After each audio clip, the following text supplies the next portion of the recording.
এটিএমের বাইরে দাঁড়িয়ে থাকা দুজন বয়স্ক মানুষ, একজন বৃদ্ধা আর একজন বৃদ্ধ, আমাকে দেখেই সামনে এগিয়ে এলেন।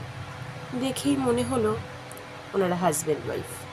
আমিও টাকা তোলার জন্যেই এটিএমে গেছি। আমি যাওয়ার আগে থেকেই ওনারা দাঁড়িয়েছিলেন। আমার সামনে এসে বৃদ্ধটি বললেন, আমায় একটু টাকা তুলে দেবে বাবা? হ্যাঁ হ্যাঁ, কেন দেবো না, নিশ্চয়ই দেব। আমি টাকা তুলে দেব শুনে এটিএম কার্ডটা আর একটা কাগজে লেখা পিন নাম্বার পাঞ্জাবির পকেট থেকে বের করে আমার হাতে দিয়ে বললেন, এই নাও, চলুন ভিতরে চলুন, আমি তুলে দিচ্ছি। না না, আমরা বাইরে দাঁড়াচ্ছি, ও তুমি তুলে নিয়ে এসে দাও আমাদের। সে কি, আপনি চলুন, আপনার টাকা আপনি যাবেন না, সেটা হয় নাকি? কেন হয় না বাবা?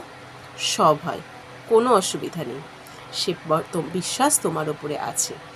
ওই ঠান্ডা ঘরে ঢুকলে আমাদের ভয় হয়। তুমি যাও বাবা, আমরা বাইরেই দাঁড়াচ্ছি। কি করব ঠিক বুঝে উঠতে পারছিলাম না। এতটা বিশ্বাস করে আমার হাতে এটিএম কার্ড পিন নম্বর দিয়ে দিল। এমন সরল সাদাসিধে মানুষ কেউ আছে নাকি? তা আমি ভাবলাম, কত টাকা তুলব? 2000 টাকা বাবা। যথারীতি 2000 টাকা তুলে নিয়ে এসে হাতে দিয়ে বললাম, এইভাবে সবাইকে বিশ্বাস করবেন না, দিনকাল তো ভালো নয়, কে কখন আপনাকে ঠকিয়ে দেবে আপনি বুঝতেই পারবেন না, টাকা তুলে নিলেও আপনি টের পাবেন না। আমার কথা শুনে বৃদ্ধটি হেসে বললেন, বাবা, আমরা লেখাপড়া জানি না, আমাদের এই বিশ্বাসটুকুই শ্রেষ্ঠ সম্বল। এই বিশ্বাস নিয়েই তো বেঁচে আছি। ভগবানকে যেমন বিশ্বাস করি, তেমনি তোমাদের মতো মানুষদেরও খুব বিশ্বাস করি। যদি লেখাপড়া জানতাম তাহলে কি আর এইভাবে টাকা তুলে দিতে বলতাম? নিজেরাই তো তুলে নিতে পারতাম। আমাদের মতো গরিব মানুষকে কেউ ঠকাতে পারবে না। মানুষকে মানুষ কখনো ঠকাতে পারে না।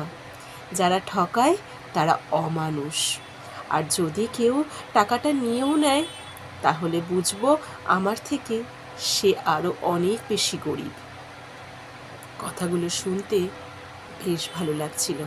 তা আরেকটু জিজ্ঞাসা করার কিছু ইচ্ছে হলো। নিজে থেকেই জিজ্ঞাসা করলাম, তা এই বয়সে আপনারা এটিএমে এসেছেন, বাড়িতে কেউ নেই? না না, বাড়িতে কেউ নেই, এই বুড়ো আর বুড়ি দুজনের জন্যে। আপনাদের ছেলে মেয়ে নেই? ছেলে মেয়ে নেই, ওই নিয়েই আমাদের দুঃখ। আমার গিন্নি তখন কাঁদতো, আমাকে বলতো, খুব চিন্তা হয়, বুড়ো বয়সে আমাদের কে দেখবে?